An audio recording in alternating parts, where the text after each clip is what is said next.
Core action value number 10 is enthusiasm. And you know, I'm increasingly convinced over the years that this is the master value. When you're enthusiastic, it makes everything easier. And when you're not, life just sort of drags along. Ralph Waldo Emerson, that great American essayist, said nothing great was ever accomplished without enthusiasm. And he's right. You want to have a great life, you got to be enthusiastic about it.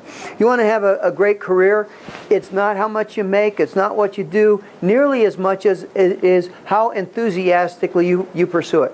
And one important distinction, there is a misunderstanding about what enthusiasm means and what it looks like. It does not necessarily mean you're jumping up and down, waving pom-poms all the time. There are some very quiet, very sincere people who are very passionate, very enthusiastic about what they do. It is a choice they make. When you're enthusiastic, all of the other values, integrity, courage, perseverance, authenticity, it's much easier to live your values when you're enthusiastic about your life, your work, and your relationships than when you're not. And the first cornerstone of enthusiasm is attitude. Attitude is everything. You've heard this over and over. It's not what happens to you, it's the attitude with which you deal with what happens to you. I love what Les Brown, the motivational speaker, says. He says, every morning I get up and I look around my body. If I don't see a chalk line, I know it's going to be a great day. You're going to have a great day or a bad day. That's a choice that you make. What's the choice of your attitude?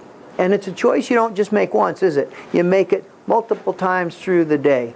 And some of the tools that we share in the course on the 12 core action values have to do with how do you set that attitude first thing in the day, and then how do you recalibrate it throughout the day so that you can maintain that positive attitude, because there's no chalk line around your body right now. Second cornerstone is energy.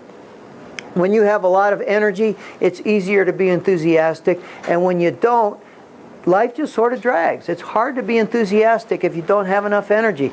And of course, in the course we talk about some of the things you've got to have for energy. Getting enough sleep, having a reasonable diet, hydration is really important, and exercise. And you know, more than any of us care to admit, whether or not we have energy is a choice. You come home at the end of a long day and you have no energy, so you plop out on the couch with a TV set and ice cream and beer and whatever.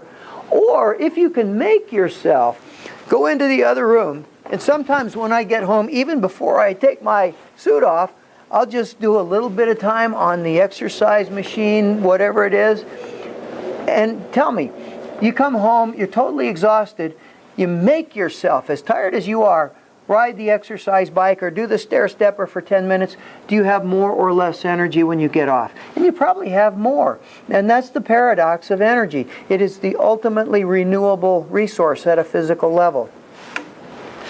The third cornerstone is curiosity. Who is the most enthusiastic human being on the face of the planet? And I would suggest to you it's any 2-year-old kid. And what are they always asking? Why?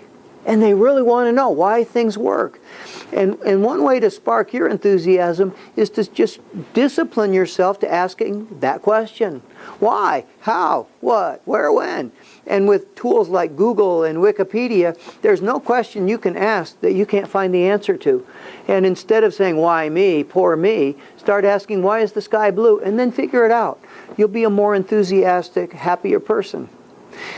Speaking of happier, the fourth cornerstone is humor.